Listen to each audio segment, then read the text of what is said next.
और dynamic approach रखनी पड़ेगी, चाहे वो अमेरिका है, चाहे वो लंदन है, चाहे वो दिल्ली है।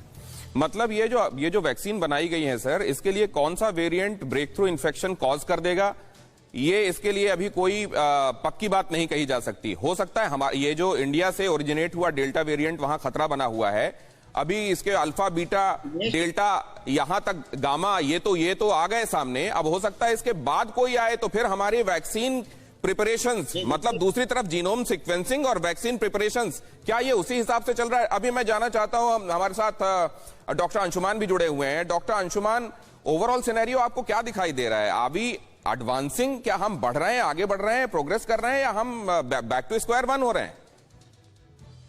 जी दिनेश जी, इस महामारी में लहर की बात कही गई है।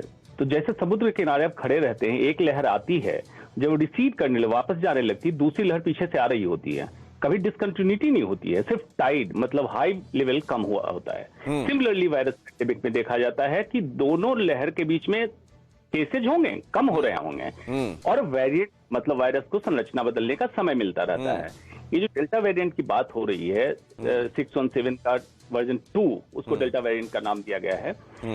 फाइजर की वैक्सीन पे लैंसेट ने आज ही रिपोर्ट पब्लिश की कि नए वेरिएंट में, यूके वेरिएंट में 50% एफिकेसी रह गई फाइजर के वैक्सीन में, और डेल्टा वेरिएंट में 37% एफिकेसी रह गई है। तो जरूरत क्या है उनको, जैसे आप देखते हैं एंटीवायरस आपके कंप्यूटर में होता है, उसको अपडेट करना पड़ता है, सॉफ्टवेयर को रिगेन करना पड़ता है depending on the requirement. Similarly vaccine का बेसिक स्ट्रक्चर तैयार है आपके पास, जो न्यू वेरिएंट आएंगे उसके हिसाब से आपको वैक्सीन को मॉडिफाई करते रहना पड़ेगा। इंडिया में क्या जरूरत है? बार बार लोग इसको कह के टाल देते हैं, जेनोमिक सीक्वेंस स्टडी करनी ही पड़ेगी, उसके बिना आप इसका अंदाजा नहीं लगा सकते हैं कि क्या सीक्वेंस स्टडी करनी होगी। और जैसे अपोजिशन ने कहा है कि आप 20-21% पर अगर जाते हो जीडीपी के तो कोई दिक्कत नहीं है, क्योंकि जरूरत है आज की, तो डिमांड बनी रहेगी, तो फिर नौकरियां नहीं जाएगी लोगों की, और लोगों की नौकरियां नहीं जाएगी। कंक्लूसिव रिमार्क मैं चाहता हूं डॉक्टर अंशुमान से, नहीं टाइम नहीं है सर, एक रिमार्क मैं डॉक्टर अंशुमान से चाहता हूं। डॉक्टर अंशुमान, जब तक हम अपनी आबादी को, सफिशिएंट आबादी को, अगर ये माना जाता है कि 70-80% में हम कामयाब होंगे, शायद वो हर्ड इम्यूनिटी जिसको कहा जाता है आ जाएगी। सर अगर दिसंबर तक हम पूरी आबादी को कर भी दें वैक्सीनेट, तो हर्ड इम्यूनिटी अचीव होती है क्या?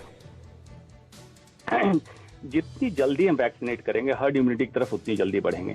जहां आबादी और क्षेत्रफल की बात होती है, तो सरकार में आने वाले लोग जब चुनाव लड़ते थे तो आबादी इतनी ही थी, तो हमारी नीति निर्धारण वैसी ही होनी चाहिए। जैसे डिजीज डायनेमिक है, तो हमारी नीति निर्धारण बिल्कुल डायनेमिज्म और फ्लेक्सिबिलिटी के साथ होनी चाहिए। टाइम टू टाइम इसकी जो पॉलिसी में चेंज हो। वैक्सीनेशन को स्पीड अप करना पड़ेगा, जितना लंबा आप स्प्रेड करेंगे वायरस का म्यूटेशन उतना बैड होगा। ये बेस लाइन, टैग लाइन है इसको। तो सर बहुत